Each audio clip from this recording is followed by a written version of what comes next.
Hello students, आज हम discuss करेंगे एल्किन के साथ हेलोजन एसिड यानी हाइड्रोजन हैलाइड रिएक्शन करने से हेलो एल्केन कैसे फॉर्म होते हैं। इस रिएक्शंस को हम डिस्कस करेंगे।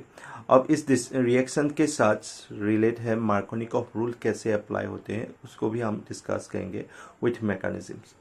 अब रिएक्शंस में देखो क्या होते हैं। रिएक्शंस में अब देखते हैं, अब ये एल्किन के साथ हेलोजन एसिड यानी हाइड्रोजन हैलाइड के साथ रिएक्शन करने से क्या होगा, हेलो एल्केन फॉर्मेशन होगा। यानी हेलोजन एसिड्स ओनली HCl या it's hydrogen bromide, hydrogen iodide. अब इस हेलोजन एसिड यानी हाइड्रोजन हैलाइड के साथ रिएक्शंस कर सकते हैं। अब रिएक्शंस करके क्या होता है, हेलो एल्केन कैसे फॉर्म होते हैं, अब इस रिएक्शंस में यही डिस्कस करेंगे एग्जाम्पल के साथ। अब एग्जाम्पल्स देखो। अब ये for symmetrical alkenes. Symmetrical alkene मतलब जो एल्किन्स होगा, एल्किन्स के डबली बॉन्डेड कार्बन्स के साथ जो भी एल्काइल ग्रुप्स होगा बोथ साइड सेम होगा, उसको हम सिमेट्रिकल एल्किन्स बोलते हैं। अब सिमेट्रिकल एल्किन्स ये एग्जाम्पल्स है, एक इथीन्स, बोथ साइड्स क्या है, एल्काइल ग्रुप्स नहीं है बोथ साइड्स, ये एक सिमेट्रिकल एल्किन्स का एग्जाम्पल्स है। अब इसके साथ हाइड्रोजन आयोडाइड रिएक्शंस किया तो क्या होगा, ये इलेक्ट्रोफिलिक एडिशंस रिएक्शंस है। ये जो भी हम एल्किन के साथ हाइड्रोजन हैलाइड रिएक्शंस किए हैं, ये इलेक्ट्रोफिलिक एडिशन रिएक्शंस है। इतने फास्ट इसमें क्या होता है, इस रिएक्शंस में क्या होता है, इलेक्ट्रोफाइल ऐड होगा। इलेक्ट्रोफाइल मतलब इसमें H+ ऐड होके तब बाद में आयोडाइड ऐड होगा, नेगेटिव पार्ट ऐड होगा। अब ऐसे ये आयोडो इथेन फॉर्मेशन होता है। अब ये एक इलेक्ट्रोफिलिक एडिशंस रिएक्शंस है। अब सेम एग्जांपल्स ब्यूटेन के साथ भी क्या होगा, ये भी एक सिमेट्रिकल एल्किन्स है। इसके साथ हमने क्या रिएक्शंस किया, हाइड्रोजन ब्रोमाइड्स। अब हाइड्रोजन ब्रोमाइड रिएक्शंस करने से क्या हुआ, अब ये दोनों पोजीशंस में ब्रोमीन्स ऐड हो सकते हैं, सो 2 ब्रोमो ब्यूटेन ही फॉर्म होगा ये, क्योंकि ये सिमेट्रिकल एल्किन्स है। अब ऐसे हम ब्रोमीन्स ऐड करके कार्बन्स जो डबली बॉन्डेड कार्बन से में ऐड करके क्या होता है, प्रोडक्ट फॉर्मेशन होते हैं हेलो एल्केन्स। यानी एल्किन के साथ हाइड्रोजन हैलाइड रिएक्शंस करने से हेलो एल्केन फॉर्मेशन होते हैं। अब इस रिएक्शंस को मैकेनिज्म के साथ देखते हैं एग्जाम्पल वाइज। अब फर्स्ट एग्जाम्पल्स में हमने इथीन लिया था, इस रिएक्शंस के लिए हम मैकेनिज्म क्या होते हैं देखो। अब इस मैकेनिज्म्स में हम क्या होते हैं देखो। अब पहले ये आयनाइज्ड होता है, जो हाइड्रोजन आयोडाइड हेलोजन एसिड जो यूज़ करते हैं हाइड्रोजन हैलाइड्स, उसको क्या आयनाइजेशन हो गए तो H+ एंड आयोडाइड ये आयनाइजेशन होके फॉर्म होते हैं। और स्टेप 2 में क्या होते हैं, ये डबल बॉन्ड्स जो होते हैं, डबल बॉन्ड्स के पाई इलेक्ट्रॉन्स H+ में ऐड होता है, मतलब ये इलेक्ट्रोफाइल ऐड हुआ है एल्कीन के साथ, और ये कार्बोकैटायन फॉर्मेशन हो गया, ये कार्बोकैटायन फॉर्मेशन हो गया। अब ये स्टेप स्लो होते हैं। और फर्स्ट सेकेंड स्टेप में क्या होगा, जो आयोडाइड आयंस सब्स्टिट्यूट होगा कार्बोकैटायंस में, और कार्बोकैटायन में सब्स्टिट्यूट होके आयोडो इथेन फॉर्मेशन होता है। ऐसे ये इलेक्ट्रोफिलिक एडिशन रिएक्शंस कंप्लीट होते हैं। अब ये सेकेंड एग्जांपल्स जो दिया था उसके लिए मैकेनिज्म देखो, जिसमें हमने क्या लिया था, ब्यूट 2 इंच, ये एग्जांपल्स लिया था। अब इसके लिए मैकेनिज्म्स क्या होते हैं देखो। इसमें भी आयनाइजेशन होगा, हाइड्रोजन ब्रोमाइड लिया था एग्जाम्पल से, और इसमें आयनाइजेशन होगा तो H+ and Br- bromide ion formation होगा। अब ये डबल बॉन्ड जो इंटरेक्ट करेगा किसके साथ, इलेक्ट्रोफाइल H+ के साथ, ये स्लो स्टेप है। और ये एक 2 डिग्री कार्बोकैटायन फॉर्मेशन होगा, ये 2 डिग्री कार्बोकैटायन फॉर्मेशन होगा। सेकेंड स्टेप में क्या हो गया, ब्रोमाइड आयन सब्स्टिट्यूट होके ये 2 डिग्री कार्बोकैटायन के साथ ये 2 ब्रोमो ब्यूटेन फॉर्मेशन होगा। अब इसे हम क्या कर सकते हैं, मैकेनिज्म्स को कंप्लीट कर सकते हैं। अब यही है इस रिएक्शंस के लिए मैकेनिज्म्स, मतलब ये एक इलेक्ट्रोफिलिक एडिशंस रिएक्शंस का मैकेनिज्म है। स्टूडेंट्स, अब अनसिमेट्रिकल एल्कीन केस में देखो। अनसिमेट्रिकल एल्कीन्स यानी ये एग्जांपल्स है प्रोपीन। अब इस प्रोपीन्स में क्या होता है देख रहे हो, डबली बॉन्डेड कार्बन के साथ जो भी एल्काइल ग्रुप है, इसमें एक है, इनमें मिथाइल ग्रुप, और इस साइड्स क्या है, कोई भी एल्काइल ग्रुप्स नहीं है, मतलब इसको हम अनसिमेट्रिकल एल्कीन बोलते हैं। जो डबली बॉन्डेड कार्बन्स होते हैं उसके बोथ साइड जो एल्काइल ग्रुप सेम नहीं होते, तब ये अनसिमेट्रिकल एल्कीन्स होते हैं। अब इनके ऐसा एल्कीन के साथ यदि हाइड्रोजन हैलाइड रिएक्शंस करते हैं तो हाइड्रोजन हैलाइड से ये मार्कोनिकॉफ एडिशंस होते हैं, मतलब ये मार्कोनिकॉफ रूल अप्लाई होते हैं। अब मार्कोनिकॉफ रूल अप्लाई होकर इसका मेजर प्रोडक्ट हम लिख सकते हैं। अब मार्कोनिकॉफ रूल क्या है हम डिस्कस करेंगे। अतः इस रिएक्शंस में क्या फॉर्म होगा, मार्कोनिकॉफ एडिशन से 2 आयोडोप्रोपेन्स, यानी आयोडीन जो ग्रुप होगा ये आयोडीन ग्रुप्स की इस कार्बन्स में टच हो रहा है, मतलब इस कार्बन के साथ टच होके ये 2 आयोडोप्रोपेन फॉर्मेशन हुआ है एज ए मेजर प्रोडक्ट। और सेकेंड एग्जाम्पल्स में भी देखो। अब सेकेंड ये क्या है, एल्किन्स 2 मिथाइल ब्यूटुइन, ये एग्जाम्पल्स है 2 मिथाइल ब्यूटुइन्स। अब इस ये भी एक क्या है, अनसिमेट्रिकल एल्कीन है, क्योंकि दो डबली बॉन्डेड कार्बन्स है, both side alkyl group same नहीं है। इसके साथ भी हाइड्रोजन ब्रोमाइड रिएक्शंस किया है और मार्कोनिकॉफ एडिशंस के बेसिस इसका प्रोडक्ट भी क्या होगा, 2 bromo 2 methyl butane as a major product formation हो रहा है। मतलब ये जो बी आर मतलब जो B R part negative part है ये अटैच हो रहा है इस कार्बन के, मतलब एल्कीन के इस कार्बन्स में अटैच हो रहा है। अब ऐसे ये प्रोडक्ट फॉर्मेशन करते हैं हाइड्रोजन हैलाइड्स के साथ रिएक्शंस करके। अब इस रिएक्शंस को समझने के लिए मैकेनिज्म देखते हैं। अब मैकेनिज्म में क्या होगा देखते हैं। पहले ये मार्कोनिकॉफ रूल्स क्या होते हैं, मार्कोनिकॉफ रूल्स होते हैं इसका जो भी मेजर प्रोडक्ट होगा वो जब मेजर प्रोडक्ट मिलेगा, जो भी मेजर प्रोडक्ट होगा वो हाइड्रोजन हैलाइड के साथ जब एल्कीन्स हम रिएक्ट करेंगे, रिएक्ट करने से क्या होगा, जो H+ एडिशन होगा यानी इलेक्ट्रोफाइल जो ऐड होगा वो sp2 कार्बन बॉन्डेड के साथ ऐड होगा। sp2 कार्बन बॉन्डेड, जो भी कार्बन sp2 हाइब्रिडाइजेशन शो कर रहे हैं यानी डबली बॉन्डेड कार्बन्स के जो भी होगा उसमें मोस्ट हाइड्रोजन होगा, उसमें क्या होता है H+ ऐड होगा। अब ये पहले ये एग्जांपल्स देखो, इसमें भी एग्जांपल्स जो H+ ऐड हुआ है, तो अब ये H+ जो ऐड हुआ है कौन से कार्बन्स में ऐड हुआ है, इस कार्बन्स में, मतलब ये sp2 हाइब्रिडाइजेशन ये कार्बन्स है। अब ये दोनों sp2 है, लेकिन इस sp2 कार्बन्स जो कार्बन है sp2 इसमें क्या हो रहा है, नंबर ऑफ हाइड्रोजन्स ज़्यादा है। सो इसलिए अब उस कार्बन के साथ बॉन्डेड होके क्या होता है, मेजर प्रोडक्ट फॉर्मेशन होगा।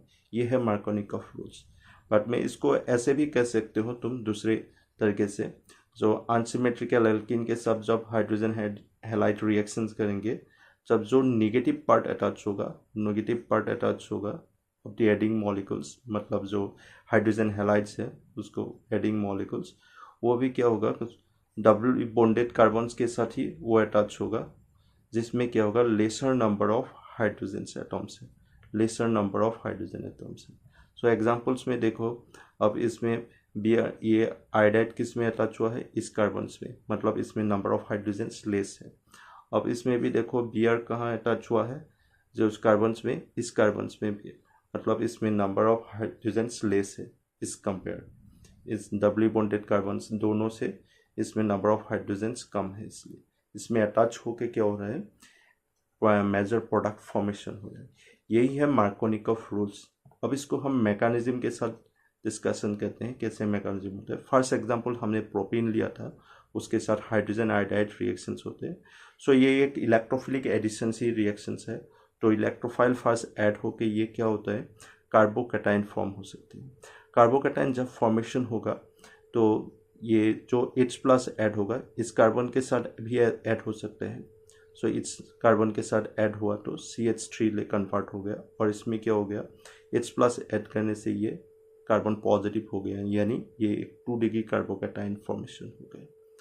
और इस H+ जब ये दूसरा तरीका क्या हो सकते हैं, इसमें ऐड नहीं होके कहाँ ऐड हुआ, इस कार्बन्स में ऐड हुआ, दूसरा जो डबली बॉन्डेड कार्बन्स था से ऐड होके क्या हो गया, तब ये कार्बन पॉजिटिव ये कार्बन हो गया, मतलब ये एक 1 डिग्री कार्बोकैटायन फॉर्मेशन हुआ। हमको भी पता है अकॉर्डिंग प्लासा इफेक्ट क्या होता है, प्लासा इफेक्ट के कारण 2 डिग्री कार्बोकैटाइन्स मोर स्टेबल है 1 डिग्री कार्बोकैटाइन्स से।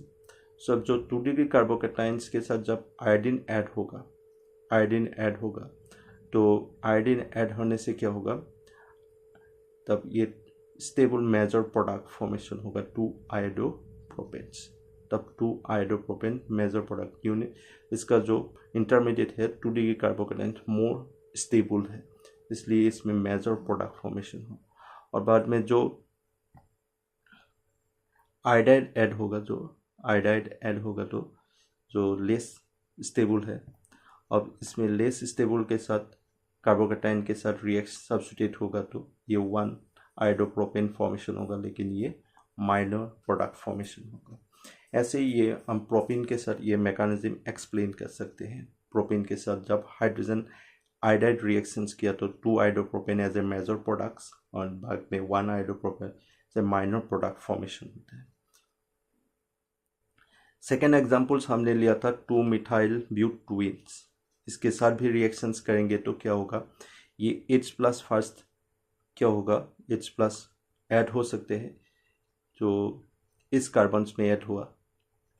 सो इस कार्बन्स में ऐड होने से क्या हो गया, डबली बॉन्डेड कार्बन से जो अकॉर्डिंग मार्कोनिकॉफ रूल्स हमें ये इसमें क्या होगा, मेजर प्रोडक्ट फॉर्मेशन हो सकते हैं, क्योंकि ये 3 डिग्री कार्बोकैटाइन फॉर्मेशन हो गया। H+ इस कार्बन में ऐड होने से क्या हो गया, इस कार्बन के साथ ऐड होने से इस कार्बन में ऐड होने से CH2 ले कन्वर्ट हो गया और ये कार्बन पॉजिटिव, यानी एक 3 डिग्री कार्बोकैटाइन फॉर्मेशन है। और सेकेंड वे देखो, सेकेंड वे में क्या होता है, जब ये H+ तुमने इस कार्बन्स में ऐड किया तो इस कार्बन्स में ऐड हो गया तो ये क्या होगा, कार्बन पॉजिटिव ये हो गया, मतलब ये एक 2 डिग्री कार्बोकैटाइन है, ये एक 2 डिग्री कार्बोकैटाइन, क्योंकि ये कार्बन पॉजिटिव के बोथ साइड्स 2 एल्काइल ग्रुप्स है। इसमें क्या कितना एल्काइल ग्रुप्स है, 3 डिग्री कार्बोकैटाइन्स में 3 एल्काइल ग्रुप्स है।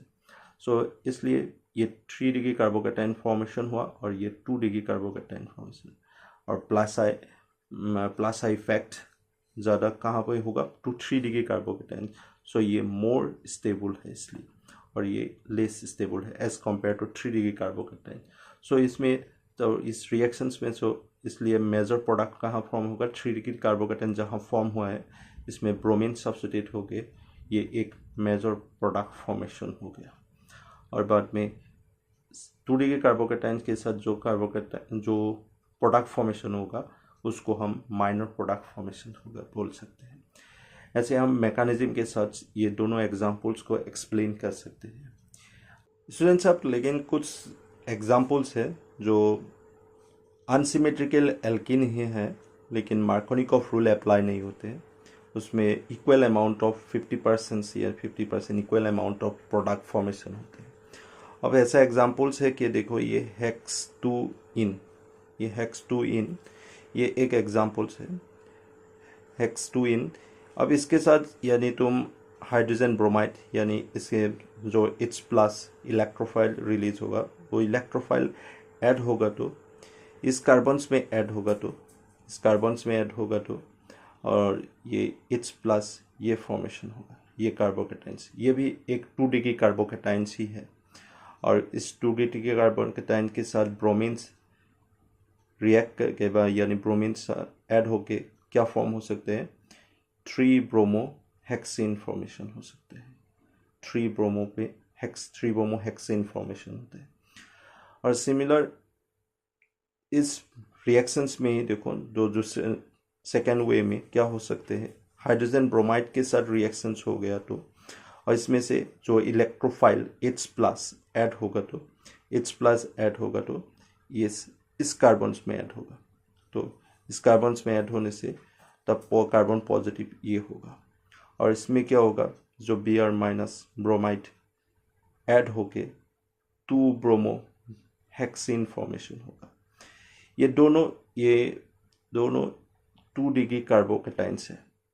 सो दोनों का स्टेबिलिटी सेम है, तो इसलिए इसमें same amount of product formation है, same amount of product formation होता है, यानी इसमें मेजर एंड माइनर ये प्रोडक्ट फॉर्मेशंस नहीं होते। सो ऐसे एग्जांपल्स में ये equal amount of product formation होता है। अब ये एक इलेक्ट्रोफिलिक एडिशन रिएक्शंस का एग्जांपल्स, जिसमें एल्किन के साथ हाइड्रोजन हैलाइड रिएक्शन करके हमने हेलो एल्किन फॉर्म कर सकते हैं, यानी हेलो एल्किन प्रिपेयर कर सकते हैं। अब इसमें एक नोट है, देखो, जब ये जो हाइड्रोजन हैलाइड्स हेलोजन एसिड्स का जो रिएक्टिविटी ऑर्डर होगा इन दिस रिएक्शंस में, मतलब इस रिएक्शंस में जो रिएक्टिविटी ऑर्डर होगा, ये हाइड्रोजन आयोडाइड का सबसे ज़्यादा होगा, बाद में it's hydrogen bromide and HCl। ये क्यों है, इसका रीजंस यही है, मतलब जिसका बोन डिसोसिएशन एनर्जी लो होगा उसके क्या होगा, मोर रिएक्टिव होगा, वो मोर रिएक्टिव हाइड्रोजन हैलाइड होगा इस रिएक्शंस में। मतलब इसमें हाइड्रोजन जो आयोडाइड है इसका बोन डिसोसिएशन एनर्जी लो होते हैं और इसलिए इसकी रिएक्टिविटी हाई होते हैं। अब ये है हाइड्रोजन हैलाइड्स का रिएक्टिविटी इस रिएक्शंस में। यही था मार्कोनिकॉफ रूल्स, और हाइड्रोजन हैलाइड के साथ जब एल्कीन रिएक्ट कर रहे थे तो हेलो एल्केन कैसे फॉर्म होते हैं डिस्कस किया।